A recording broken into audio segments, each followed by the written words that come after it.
Hi, everybody. I couldn't wait to get home, so I'm doing it in the parking lot of the place I'm going to have lunch. I just went to an amazing workshop. Oh my gosh, you're going to love it.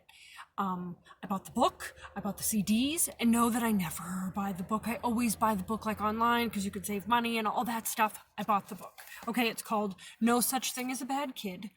Probably a year ago, I saw this as an advertisement on Facebook, and then I saw that Charlie Appelstein was in Milford,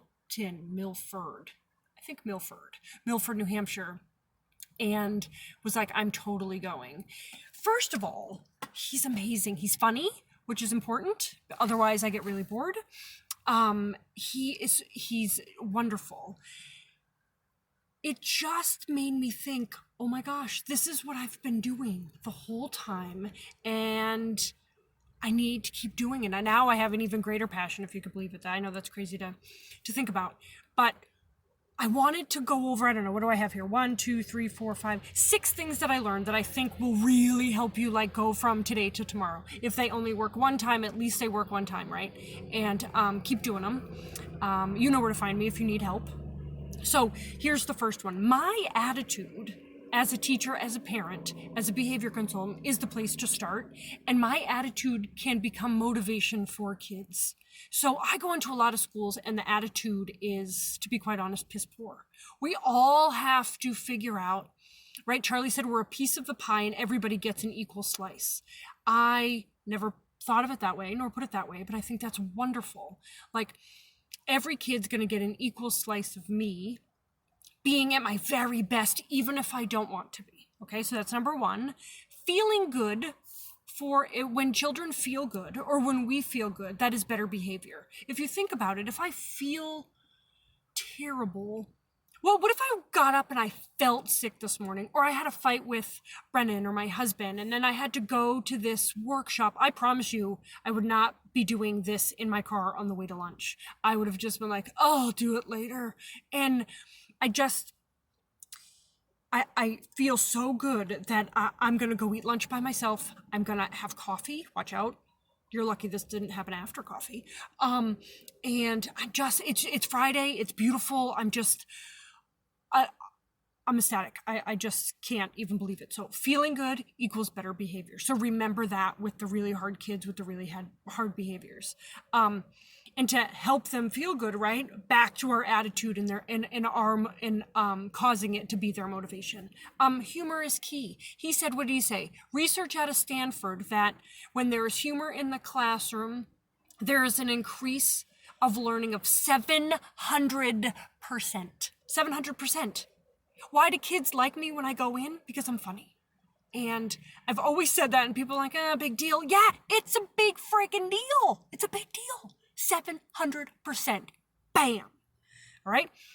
Self-doubt kills ability. So when you have bad self-esteem, it's really hard to do things that are hard, to be successful at the things that are hard, or to even try at those things. So what do we do first with kids who don't want to do things, that are cautious instead of resistant, right? We're gonna change that word to cautious.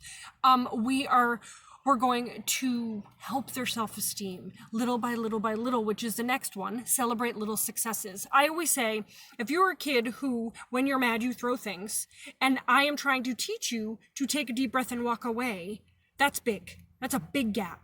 There's a lot of little successes that need to happen before I get to here. When I start here, no kid that I've ever seen, that I've ever worked with, can't do it one day and can the next day at the fullest potential we hope, and we rainbow it.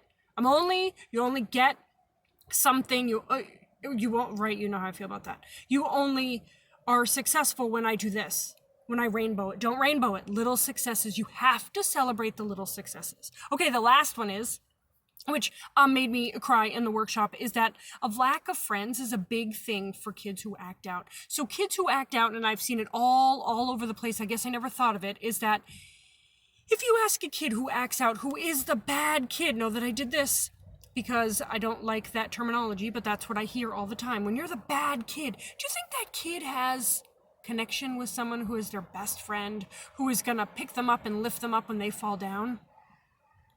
I'm thinking of all the hard kids I've had, and there isn't a kid like really hard, really traumatic backgrounds, really struggling,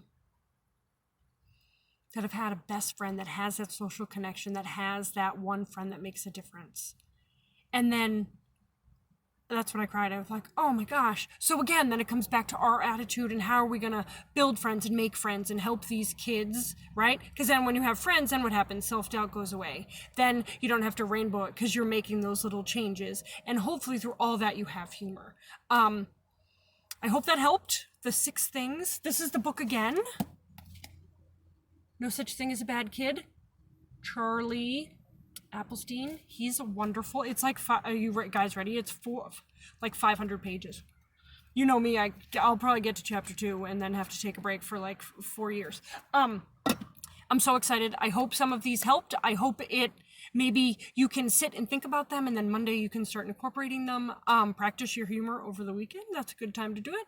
And I will see you guys all a little later because I bought CDs.